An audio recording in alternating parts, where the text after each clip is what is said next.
It's become a bit of a runaway train, and it's not so much that there's always evil intention on this train that's heading in the wrong direction. It's just momentum. And I think with solutions on any scale, whether we're talking about our mental health solutions, our physical health solutions, our diet, or our engagement with the natural world, that can actually benefit all of those things from your physical, mental, spiritual, and then your natural ecosystem. You just have to start to create that momentum in the opposite direction. And so it starts small. When I was studying nutrition, we would talk about how do we engage with someone that is feeling overwhelmed by the burden of exercise or changing their diet. And so we look at the psychology of solutions. You have to actually look at creating new patterns, creating new neural pathways. And how do you do that? Well, you have to start with something that you know you're going to be successful at. And so if it's, hey, this person's not going to run 10 miles, right? If I had a client, hey, can you commit to running 10 miles next week? What are you talking about? I don't run at all. Can you commit to running 1 mile next week? Now, for some people, they can. Some people, not a chance. Can you commit to just walking around your block for half an hour? Yeah, I think I could probably do that, but realistically, I'm not going to. Okay, well, let's see. What is the thing that you can absolutely commit to that you're sure you're not going to fail? And maybe it's just putting on your tennis shoes. And if you say, well, putting on my tennis shoes, that's kind of stupid. I'm not going to actually get a benefit from that. But the fact is, you put on your tennis shoes, you might go, well, my shoes are on now. I guess I'll just go for a walk around the block, right? So you're creating the opportunity to remove that resistance and actually have a win. And so, in education, I always lean on this concept of reading 1 page a day.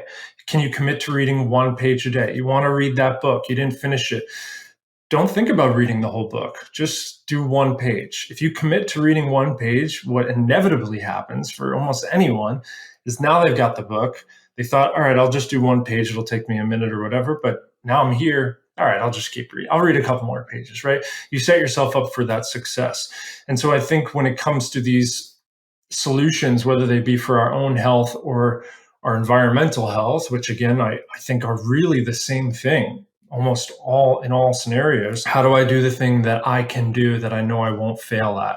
For some people, it's going to be starting to compost their food, because when they realize, wow, taking these resources out of the farm, they show up on my, I've got the food, it's here in my kitchen. I chop off the end of the carrot, and then I'm just going to throw it into a garbage can, and it goes and sits in a landfill and creates all these toxic greenhouse gases. Wait a minute, that could go back in the cycle as natural systems were designed. That should go back as a resource. It is a resource, and it can create new soil. So maybe I'm going to compost myself, which is a lot easier than most people think if you buy the right system. Maybe I'm just going to hand it off to a friend that does compost. Maybe I'll look in my area, type in my zip code, compost. Is there a service that could pick this up? Okay, well, what is going to be the least resistance for you? So for most of us, I think that is a doable change. Take those Hmm. food scraps that are what we call organic waste. Doesn't mean that it's quote unquote USDA organic, meaning it's just biological. It's food waste. You can put it in a freezer bag and put it in your freezer so it doesn't smell, it doesn't rot. Find somebody you know in your community and get them their soil. Get them those food scraps to make new soil. There's a great organization, it's not mine, it's called makesoil.org. You can type in where you are and find what they call soil makers, just people that are composting, and you can actually provide that. And then there's no fee. Just finding someone who will take your food scraps. There are other services that maybe charge you $10 a month to pick it up, and they might give you back some soil. So, can you start a garden? Maybe you don't feel like you have the space.